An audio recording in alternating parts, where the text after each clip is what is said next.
There are four elements of nature. In their purest forms, they provide us with great wealth and comfort. These elements are broken for the people of South Nigeria. This is a story of how a people, surrounded by water, are breathing air poisoned by illegal burning of proceeds from their rich earth. Fire is the enemy. Pull fire.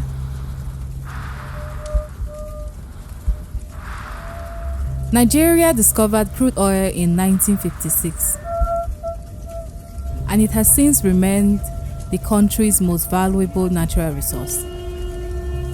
The discovery and commodification of this resource has inspired many tales, happy and sad. This particular tale begins in Port Harcourt, in Rivers State, South Nigeria. Port Harcourt is known for its oil wealth. It is the home of several multinational oil companies. Port Harcourt's economy spreads across different social classes, mostly reliant on oil or its aquatic resources. But both the rich and the poor in this city suffer from the same plague.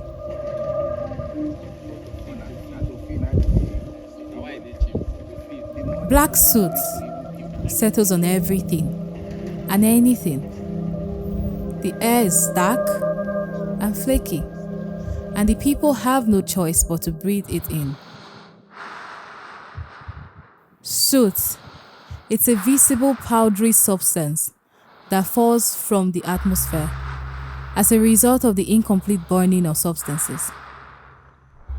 The heavy smoke enters the environment and becomes apparent on people, structures, the ground, and every other physical object it comes in contact with. It can travel far from the places where it was released. I prefer the go for you, make we drink, even if you are hunger to kill us. All like that, all like killing. Before, we see say, even when you wake up for morning, you go observe say, even your nose, when you pick your nose, you go see black suits. Even in your house, when you clean your house, you find out that you clean your house a number of times, it will not clean, the soot will still be there. You paint your house, it won't last you. We started experiencing it very serious about 2 years ago. And it was, if not that I don't have any other place to run to, another state, I would have packed out of this place. But one cannot run from his home. Because by the time he leave the house for good 1 week, they see say the suits don't take over the room. Wey be say unknown, not supposed to, na dust we supposed to see, but the suits they take over the room. They enter the room. Yes, they enter. The suit they enter, they see the black suit. When you see a room where they lock down, dust and black suit, you see a difference. Say there is a difference. When you walk the streets of Port Harcourt and hear what suit was to us, you will feel pity. In fact, even me speaking to you, I'm a victim. How so? This is a swimming pool for my kids and myself. I have not even to build the roof over the swimming pool. I've not even to build the roof over the swimming pool. I have not. But because of this suit, I found out that we are cleaning our pool almost twice a week or 3 times a week, which is very expensive. So we have to create a cover. That's one. 2, even this building you see here has just been recently painted. If it was not painted recently, you would have seen the level of damage the suit has done to the building. Are we talking about little kids, young ones? When you put cotton wool and rub in their nostrils, you see dark substances. Even as adults, when you take your bath and come out of the bedroom, your leg is black. You come out in the morning, you just rub your hand on the surface of your car, it is black. The suit was unbearable. People couldn't leave their houses out of the fear of not having a cardiac arrest or an asthmatic attack. Nigeria's struggle with illegal oil bunkering has lingered for a very long time. At the core, the process involves stealing crude oil from pipelines belonging to international oil companies and channeling the product into tanks where it is boiled at high temperatures. Data estimates that over 200,000 barrels of the 1.5 million barrels of crude oil Nigeria produces every day are stolen by oil bunkers. There's a lingo for the operation. Petroleum products refined illegally are called PO. The equipment used for refining it is called an oven, and the fire under the oven is called PO fire. PO fire is what creates the soot. Pipes litter this camp, and through them, the crude oil is passed to the oven, a large reservoir the size of a truck. The cooking, which happens at night, is sustained by directly pouring crude oil and other materials, usually chopped off trees, into the oven's furnace to keep it running. There are metallic pipes that travel from the oven to a collection point towards the oven's left. This is where the PO is collected into kegs and other containers.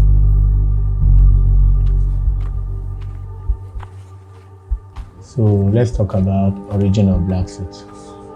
Black soot is caused by anthropogenic human activities. Anthropogenic means human activities, like burning of biofuels, burning of biofuels, illegal mining of petroleum products. That's the origin of black soot. I'm still collecting samples. I'm still working in the laboratory with my samples collected from the different sample locations. But even without that, most of us, we know.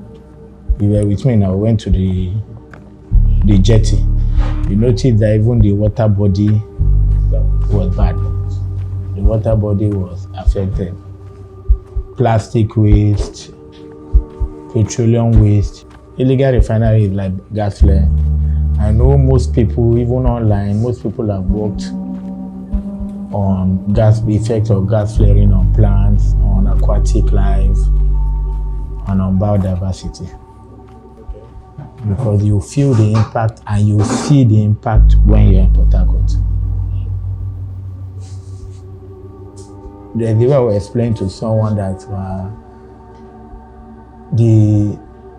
the air we breathe is not conducive for human, they might not believe us. Or even in Port Harcourt and Rivers State, if you touch a surface now, it's black. You clean your nostrils now with your hanky, it's black. You wipe your hair now, it's black. Just go and touch that surface. Toilet surface, parked cars outside, check your ceiling fans.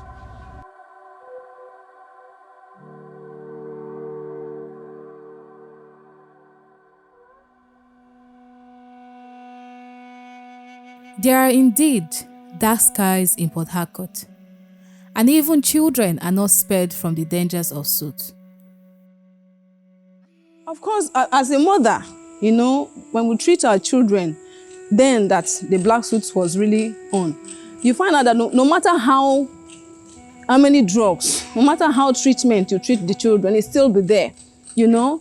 You know what it is. Even dust, if dust could cause a lot of, you know, causes to us, then how much more black soot?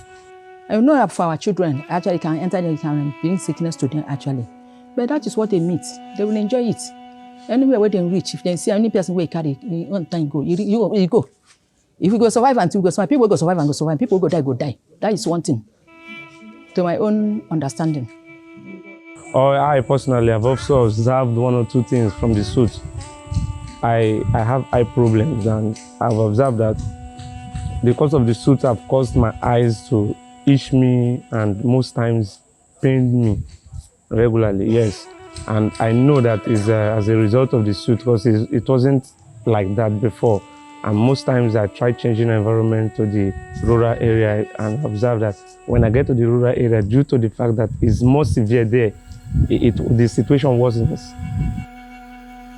The people know that soot is hurting them, but only a few have sought medical help.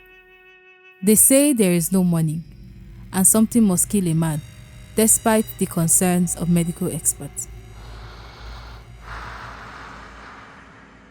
So when soot is inhaled over a long period of time, when there's chronic inhalation of soot, it deposits in the lung and it is considered as foreign body by the lungs.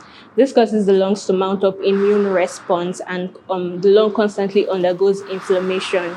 And the process of inflammation can lead to what we call fibrosis of the lung, and this can predispose to a host of respiratory diseases like pneumonia, bronchiectasis, and even chronic obstructive pulmonary disease. Soot can also predispose to asthma in people who have the risk factors, or can worsen asthma or chronic obstructive pulmonary disease in people who already have it. Soot also is a known carcinogen, meaning it is one of the substances that have been postulated to cause cancers. And one of the way it does this, it causes DNA damage, and it reduces the repair mechanisms of the DNA such that when this DNA gets damaged, it cannot repair itself, and this can predispose to cancer. The skin is one of the protective barriers of the body, and prolonged exposure of soot to the skin would cause absorption. Now, soot affects the cells of the skin, the keratinocytes and melanocytes. Firstly, it could cause early aging, it could cause wrinkling of the skin, and people who have prolonged exposure to soot have also noted to have darkened skin, which we call hyperpigmentation. This is because soot would cause growth of the melanocytes, which are the cells in the skin. And because of this growth, it could also predispose to a host of skin cancers like melanomas or squamous cell carcinomas. Firstly, and most importantly, is prevention. Taking people out of this environment that harms them, policies and laws guiding refineries, and building of refineries in places that are not residential areas, and refining oils in a way that are not harmful to the populace amongst them. This is the most important step to take. You know, this is not just a thing of community. Even in the city, it happens. So where will you move to? Even though you move from the city, a village to the community to the city, it's still there. You understand? So the only way out is to move to abroad. So do we have money to do that? Next would be health education for people, because many people do not know the harmful effects of soot in the long term and in the short term. So health education on healthy lifestyle habits like balanced diet, exercises, no smoking, because this can predispose to other respiratory illnesses, and also health education to improve healthcare seeking behaviors of people so that they can go for their regular checks and have clinical examinations by their doctors. Definitely. Very soon, due to the awareness, because early this year there was an awareness on soot in Port Harcourt, and all of these things were discussed.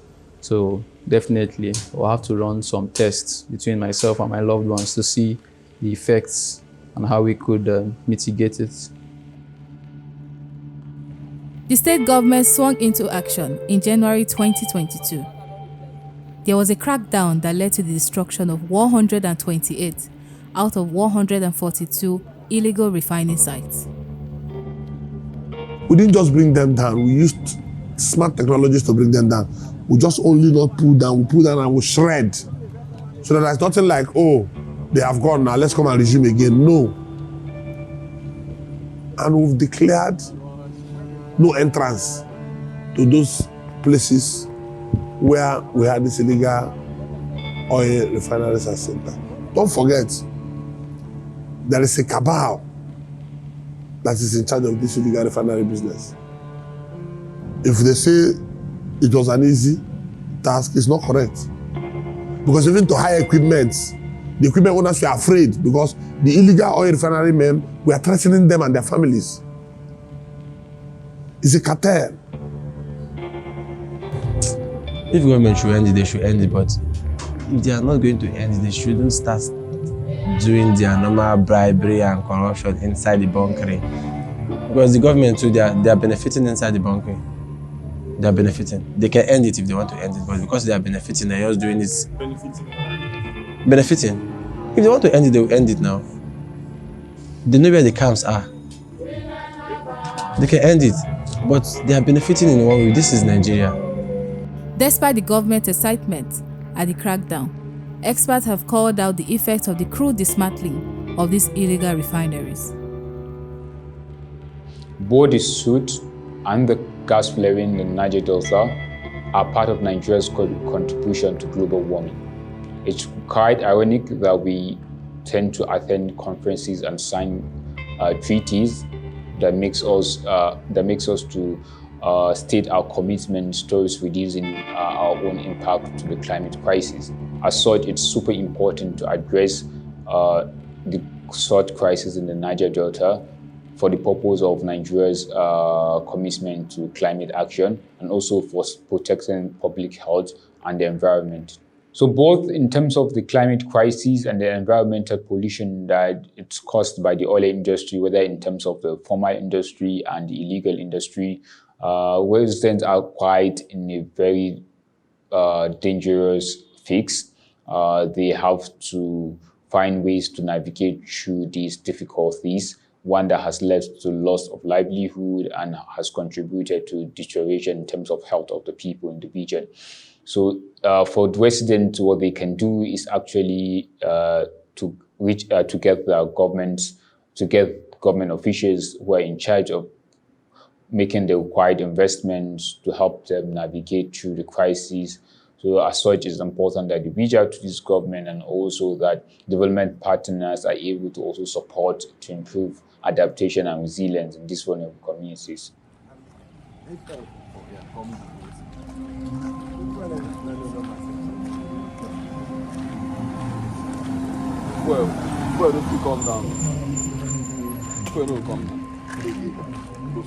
Evidence of pollution from oil bunkering littered the city, but the people have second thoughts on vilifying the perpetrators.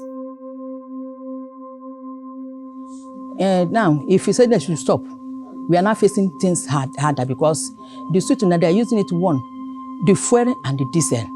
We are making use of it. And if we ask them to stop totally, we cannot meet up. Mostly the poor people.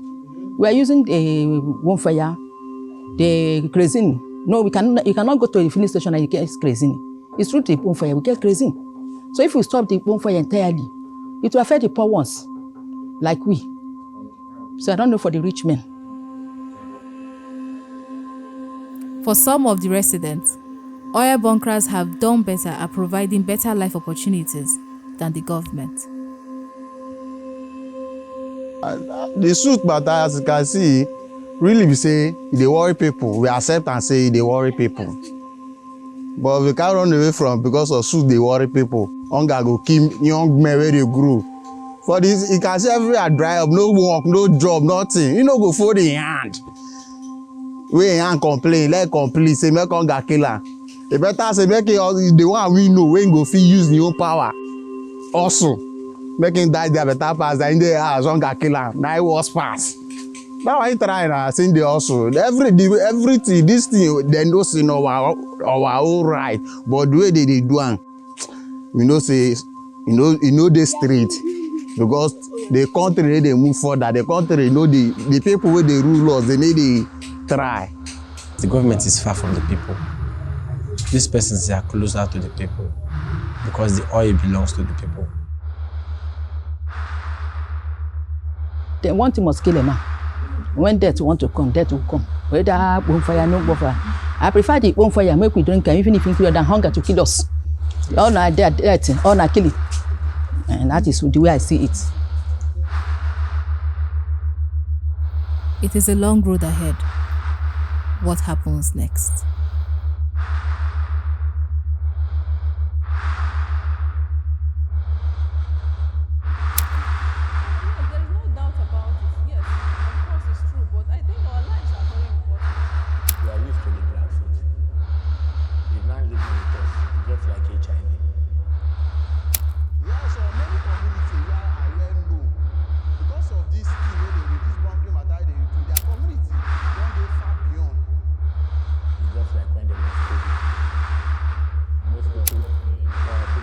feel now when you ask them, they